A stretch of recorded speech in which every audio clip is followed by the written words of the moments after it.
Now, staying with the story, India and Canada are cautiously restarting their relationship after months of tension, focusing on economic cooperation, people-to-people ties, and strategic alignment in the Indo-Pacific.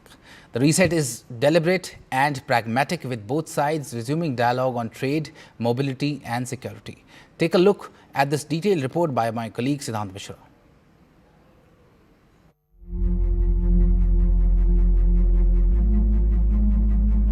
Relations between India and Canada hit an unprecedented low in past few months, marked by diplomatic expulsions, suspended visa services, and frozen trade talks. The trigger was a serious allegation made by former Canadian Prime Minister Justin Trudeau, linking Indian agents to the killing of Hardeep Singh Nijjar in British Columbia, a charge New Delhi strongly denied. But fast forward to now, the rhetoric has softened, diplomatic channels are reopening, and both sides appear ready for a calibrated reset. The question is, what has changed and how durable is this talk? You know, the India-Canada relationship, as you know, is very old. The Indian Constitution was very much inspired by the Canadian Constitution, democratic, federal, a republic, although Canada is not a republic. But the fact of the matter is, I think we have a lot of areas for convergence between Canada and India. I think this visit is very important, especially because we are like-minded middle powers who find ourselves now having to diversify our relationships, and so in that sense I think we have a lot of convergence on areas of economics, on areas of trade, issues of critical minerals, technologies, where I think you know, strategic autonomy have come to the fore.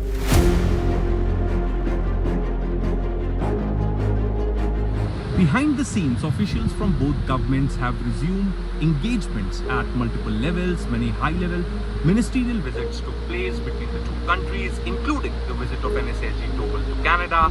High commissioners are reinstated, technical discussions are back on track, and there's a renewed effort to separate political tensions from long-term strategic interests. In last NSA-level talks, both sides decided a framework of security issues to be discussed and establishing liaison officers in each other's country for fast flow of information intelligence to tackle transnational gangs. For Canada, India is a key Indo-Pacific partner, a fast-growing economy, and an increasingly influential global player. For India, stable ties with the G7 nation, hosting a large and politically significant Indian diaspora remain strategically important. What we are seeing now is not dramatic reconciliation, but quiet diplomacy aimed at restoring functional normalcy. So overall, these last few months have seen a tremendous growth in the relationship. Okay.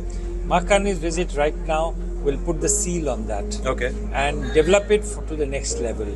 We are going to sign a whole lot of agreements, very substantive joint statement, which is looking at the future, looking at seeing how we can build up this relationship, which is a very important relationship for us. Okay. We had the visit of National Security Advisor Ajit Doval recently, and it was a very good meeting because we agreed to cooperate on a large amount of issues, on security issues. Both sides need each other. We need to work together if we are to tackle the issues that are there before us. So they agreed to set together an agenda to tackle things like drug smuggling and fentanyl, transnational organized crime and extortion, which comes along with it, illegal immigration fraud, cyber crime, people smuggling, human smuggling, all of it. So we're really put together an agenda to discuss all this, violent extremism, all these issues. Trade is emerging as the strongest driver of this reset. Negotiations towards a comprehensive economic partnership agreement, which were paused amid tensions, are now back in discussion. Canada's reserves of critical minerals like lithium are vital for India's clean energy transition and electric vehicle ambitions.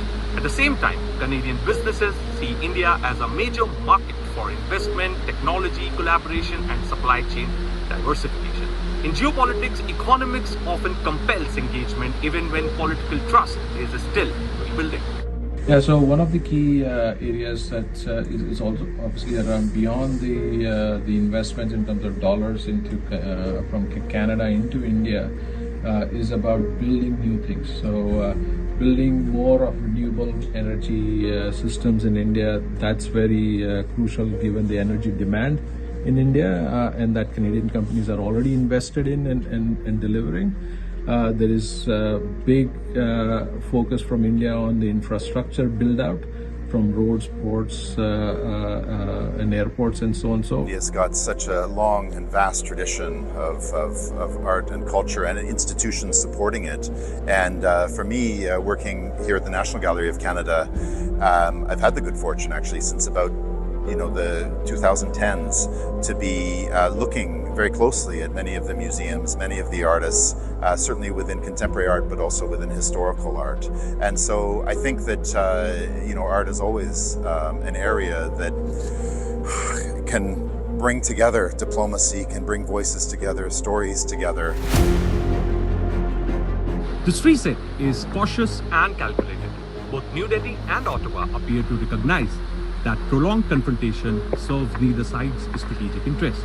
While sensitive issues, including concerns around extremism and sovereignty, remain unresolved, the shift in tone suggests a pragmatic approach is taking hold.